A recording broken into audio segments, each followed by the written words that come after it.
Bridgewater, NJ, U.S.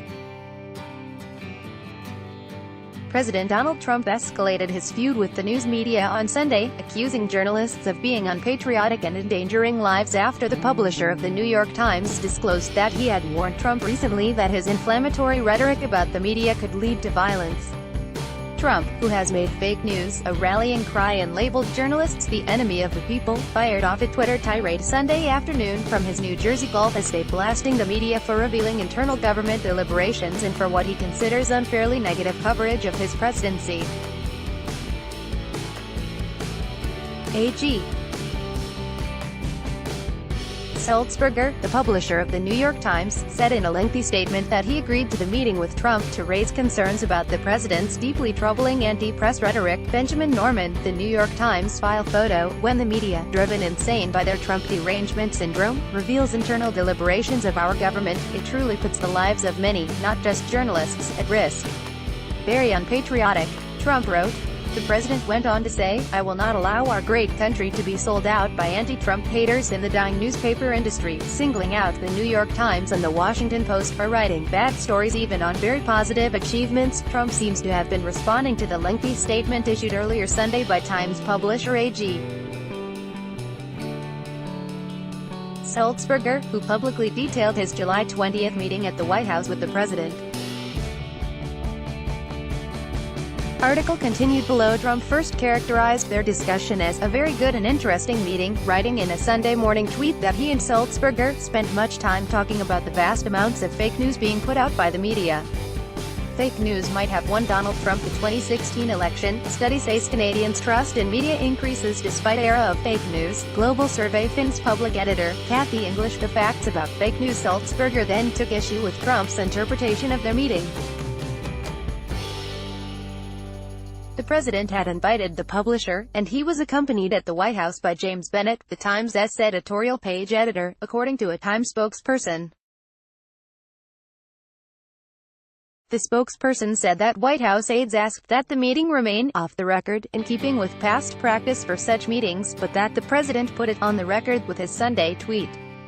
Sulzberger said in his statement, based on his and Bennett's notes, that he agreed to the meeting with Trump to raise concerns about the president's deeply troubling anti-press rhetoric. Article continued below. I told the president directly that I thought that his language was not just divisive but increasingly dangerous, Sulzberger said.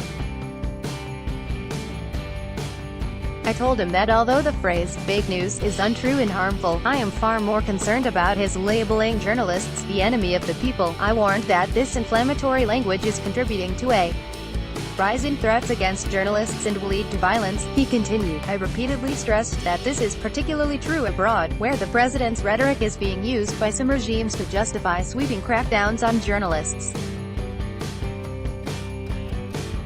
I warned that it was putting lives at risk, that it was undermining the democratic ideals of our nation, and that it was eroding one of our country's greatest exports, a commitment to free speech and a free press. The publisher went on to say, throughout the conversation I emphasized that if President Trump, like previous presidents, was upset with coverage of his administration, he was of course free to tell the world. I made clear repeatedly that I was not asking for him to soften his attacks on the Times if he felt our coverage was unfair. Instead, I implored him to reconsider his broader attacks on journalism, which I believe are dangerous and harmful to our country. The White House has provided no details of Trump and Sulzberger's conversation. Beyond the president's tweet, the president regularly meets with members of the media, and we can confirm this meeting took place. Mercedes Schlapp, the White House's director of strategic communications, said in an emailed statement. Sulzberger became the New York Times' publisher in January, succeeding his father, Arthur O. Sulzberger Jr., who is the company's chairman of the board. Trump regularly expresses fury with the way he is covered in the news media, and he has long had a particular fascination with his coverage in the Times, dating to his many years of struggles to win the respect of Manhattan's elite. In a speech last week at the Veterans of Foreign Wars Convention in Kansas City, Missouri, Trump bashed the journalists covering the event, which drew a rebuke from VFW leadership. Don't believe the crap you see from these people, the fake news, Trump said, gesturing to the press area of the venue. The president added, "Just remember, what you're seeing and what you're reading is not what's happening." Also last week, the Trump White House barred CNN correspondent Caitlin Collins from attending an open media event in the Rose Garden over her questioning of the president earlier that day. At various moments throughout his presidency, Trump has sought to punish journalists for the way they ask him questions, directing White House staff to bar those reporters from covering official events or to revoke their press credentials. The Washington Post reported this past week, "These people shouting questions are the worst," Trump has said, according to an administration official. "Why do we have them in here?